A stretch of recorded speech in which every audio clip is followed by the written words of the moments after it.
I caught her red-handed, sprawled across the truth like a deer in headlights, her lies unraveling faster than I could scream. It was a Tuesday night in our Seattle home, rain drumming against the windows, when I flipped open her flight log, Captain Amelia Carter, my wife of 12 years, and cross-checked it against the itinerary she'd fed me for months. There it was, in black and white. October 14th, a layover in Denver logged at the Hilton, when she'd sworn she was stuck in Chicago for a delayed flight. My gut churned as I scrolled through her texts, finding flirty messages from Jake DN that she hadn't even bothered to delete. "Missed you last night, gorgeous." One read. My hands shook, the phone slipping onto the hardwood floor with a crack that echoed like a gunshot. She walked in 5 minutes later, her pilot's uniform crisp, her auburn hair pulled into a tight bun, those green eyes I'd once drowned in now darting nervously. "What's wrong, Dan?" she asked, her voice too sweet, too rehearsed.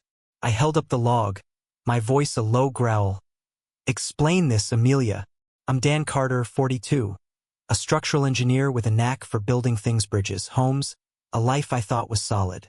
Amelia's 38, a commercial airline captain with Delta, always jetting off to God knows where, her suitcase perpetually packed. We've got no kids, just a craftsman-style house in Capitol Hill and a marriage I'd convinced myself was steady, despite the cracks I'd ignored.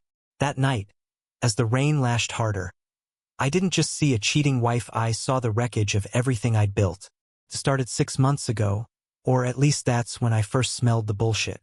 Amelia's flights got longer, her excuses flimsier. "Weather delays," she'd say, tossing her jacket over the couch, her long legs striding past me like she owned the place. She's got a body that turns headstall, lean, with curves that her uniform hugs just right, and I used to feel lucky watching her walk away. Now, every departure felt like a countdown to betrayal. I'd been too busy with a bridge project in Tacoma to dig deeper. But that night, with her log in my hand, I couldn't unsee it. Denver, Jake, the Hilton. My mind raced, picturing her with some slick flyboy, her laughter sharp and bright like a bell ringing in a hotel bar instead of our kitchen. The next morning, I called my buddy Mike, 45, a burly ex-Marine turned PI who'd seen worse than my mess. We met at a dive bar in Belltown, the kind of place where the jukebox wheezes old Springsteen and the beer's cheap. Mike's got a shaved head, a scar across his left cheek, and a no-nonsense stare that cuts through crap. "You sure you want this, Dan?" he asked, sliding a Coors across the sticky table. "Once I start digging, there's no going back." I nodded, my jaw tight.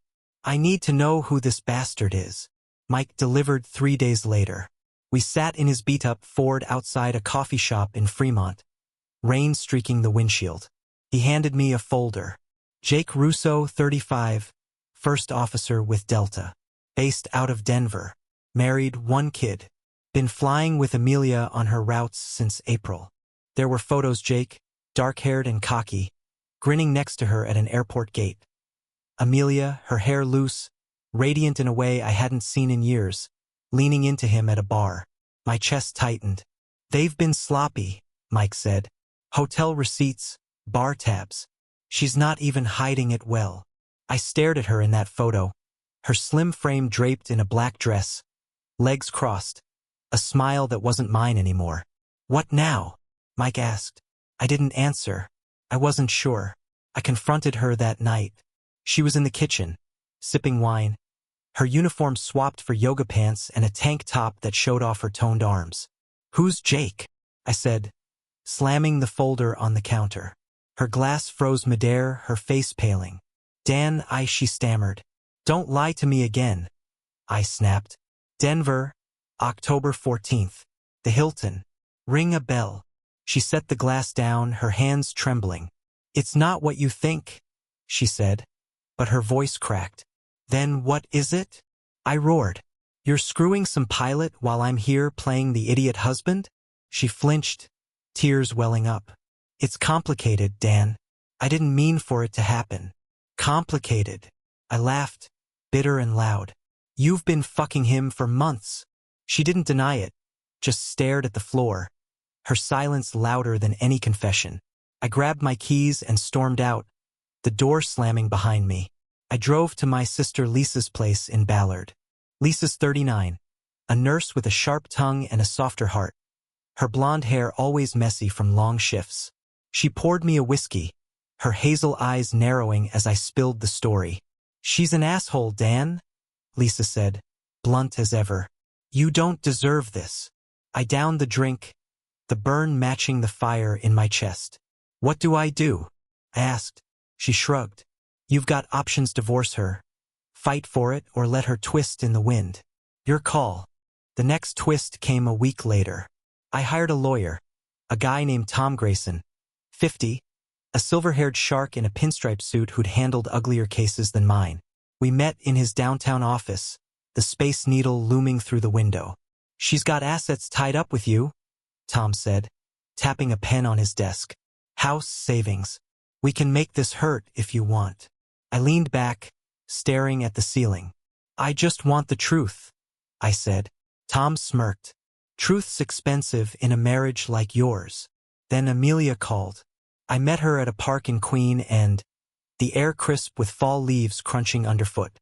She looked stunning despite the mesh jeans hugging her hips, a sweater clinging to her frame, her hair catching the wind. "I'm ending it with Jake," she said, her voice raw. "I love you, Dan. I fucked up, but I want us to work." I studied her, the woman I'd vowed to stand by, now a stranger begging for a second chance. "Why'd you do it?" I asked. She swallowed hard. "He made me feel seen. You stopped looking at me years ago." Her words hit like a punch, but I didn't flinch. "And lying was your fix?" I shot back. She had no answer, just tears. Days later, Mike dropped another bomb. "Jake's wife knows," he said over the phone. "Caught him texting Amelia last night. She's filing for divorce." I pictured Jake, smug and scrambling, his perfect little life imploding. Part of me wanted to laugh. Part of me wanted to deck him. "Good," I muttered. "Let him burn." Amelia kept pushing. She left voicemails, showed up at the house with flowers, her voice breaking as she pleaded through the door. "I'll quit flying, Dan. I'll do anything."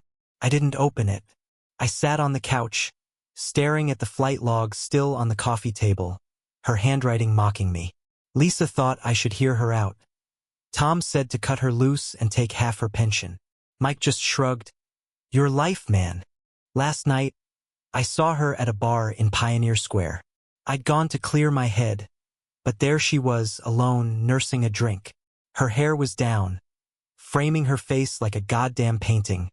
Her lips parted as she stared into nothing. She didn't see me.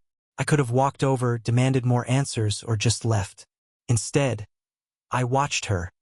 This woman I'd loved, lost, and maybe still wanted. The bartender slid her another glass, and she smelled a small, broken thing. I turned and walked out into the rain. I don't know what's next.